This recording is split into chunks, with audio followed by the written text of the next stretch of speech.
देखिए ये मशीन, ये देखिए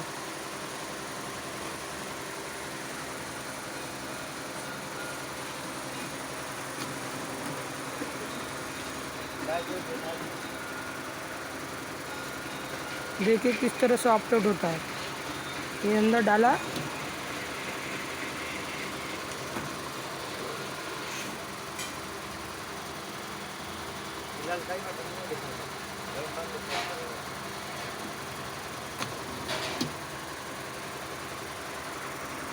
ये पीस इस तरह होता है, इस तरह टाइट हो जाएगा।